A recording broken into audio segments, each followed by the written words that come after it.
Ni ada jual apa kak?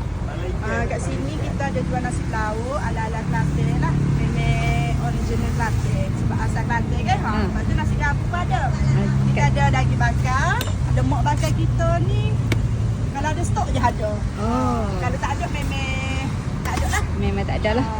Okay, ada lauk apa lagi? Ayam bakar. Ayam bakar. Telur masin gitu je lah. Lepas tu macam hot ni nasi lauk tu lah. Hari-hari kita tukar menu. Oh, lauknya Ni lain-lain. memang kekal. Kita ni kurang. Ni Ya. lagi belanja. Gulai ikan ayam. Nasi putih. Lepas tu gulai ni. Gulai Ni kat mana ni kat Meniaga ni? Session 20 Syah Amir. Berhadapan dengan klinik utama dah. Buka hari-hari ke? Buka Sabtu Ahad cuti. Isnin sampai Jumaat je buka. Ni hingga Jumaat lah. Pukul berapa? Pukul 4.30 macam tu lah. Lepas bahasa ke sampai habis.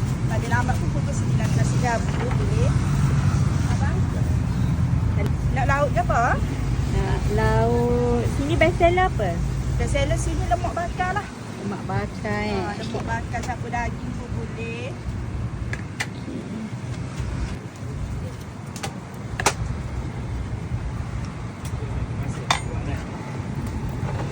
Ini daging bakar.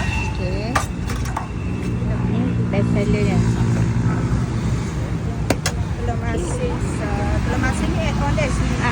Okey.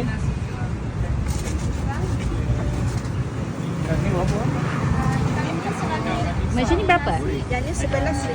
RM11. Kalau nak campur kita bagi tahu awal lah sebab kita akan media portion lah. Yalah satu. Kita beli ya. Nak kuah dia.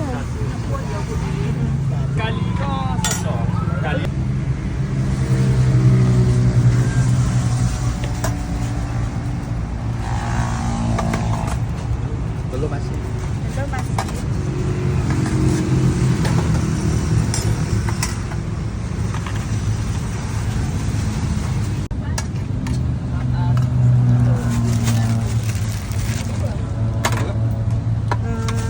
Itulah teh, nini.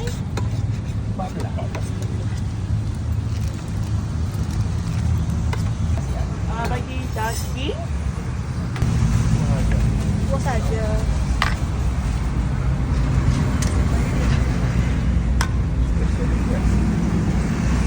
Macam lain orang lain. Boleh custom made